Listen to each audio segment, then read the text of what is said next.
Assalamualaikum warahmatullahi wabarakatuh. Kembali lagi di Guru Sunardi Channel.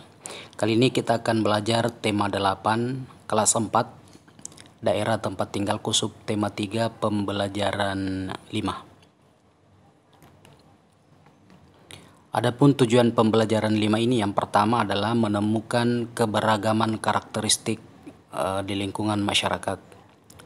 Yang kedua, memahami tokoh dalam sebuah cerita. Kemudian yang ketiga, menentukan tokoh dalam cerita fiksi. Dan yang keempat adalah membuat sketsa atau rancangan gambar karya 3 dimensi. Baik, silahkan dibuka buku tematik halaman 159, ada pembelajaran 5. Mohon untuk like, share, dan subscribe channel ini untuk terus mendukung dalam rangka pembelajaran di sekolah. Nah, pada pelajaran ini ada teman kita sedang melakukan karnaval, yakni karnaval pakaian adat. Mereka memperlihatkan pakaian adat dari berbagai daerah. Itu menunjukkan bahwa Indonesia sangat beragam, berbeda-beda dalam hal pakaian adat.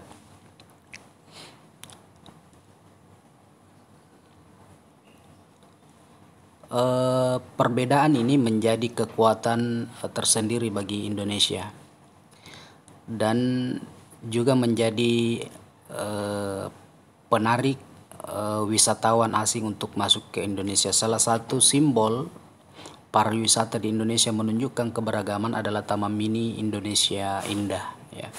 Di sana dalam satu lokasi ada miniatur pulau, dikelilingi oleh danau, kemudian di pinggirnya banyak terdapat arena permainan dan rumah adat. Itu ada di Jakarta.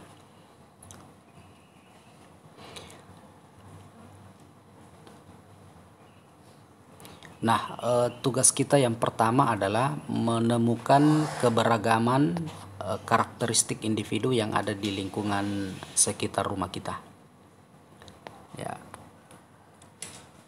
Jadi misalnya keberagaman individu itu misalnya warna kulit, dituliskan di sini. Apa manfaatnya kita mempelajari perbedaan, misalnya seperti warna kulit, suku, agama, budaya yang ada di sekitar rumah kita? Silakan dijawab pada kolom di atas.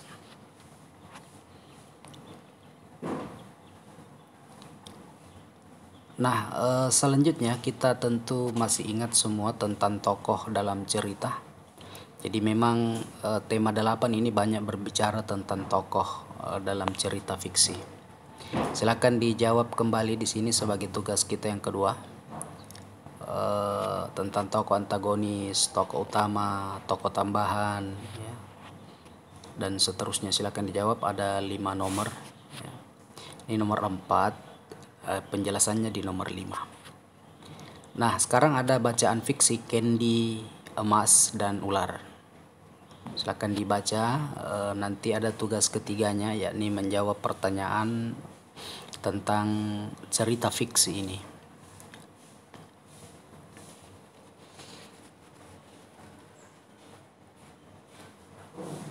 Ini tugas ketiga, Siapa tokoh utama dalam cerita Candy, Emas, dan Ular? Siapa tokoh pembantu? Dan seterusnya sampai 5 nomor,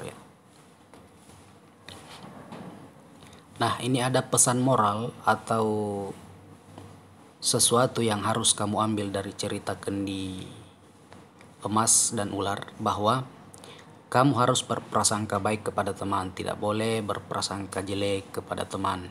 Jadikan setiap keadaan, apakah itu baik atau buruk, sebagai penyemangat menuju impian kita.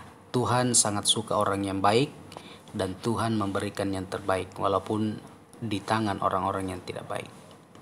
Jadi kita harus selalu berprasangka baik. Nah, Candy tadi kita coba gambarkan dalam bentuk sketsa. Ini langkah-langkahnya: satu, siapkan alat gambarnya. Jadi nanti kalian menggambar sketsa gambar 3 dimensi. Ini caranya. Yang kedua, buat sketsanya. Kemudian yang ketiga, memperjelas, menebalkan gambarnya ya. Nah, tugas kalian yang keempat adalah menggambar salah satu benda 3 dimensi yang ada di rumahmu dalam bentuk sketsa. Jadi tidak perlu diwarnai, tapi dalam bentuk sketsa saja dulu. Jadi kita sudah pernah pelajari apa itu 3 dimensi, sesuatu yang bisa diraba, bisa dilihat, memiliki ketebalan tinggi, ada volumenya. Itu namanya 3 dimensi. Silakan digambar satu contoh dari rumah. Apakah itu misalnya televisi, lemari, ya, dan lain-lain. Terima kasih.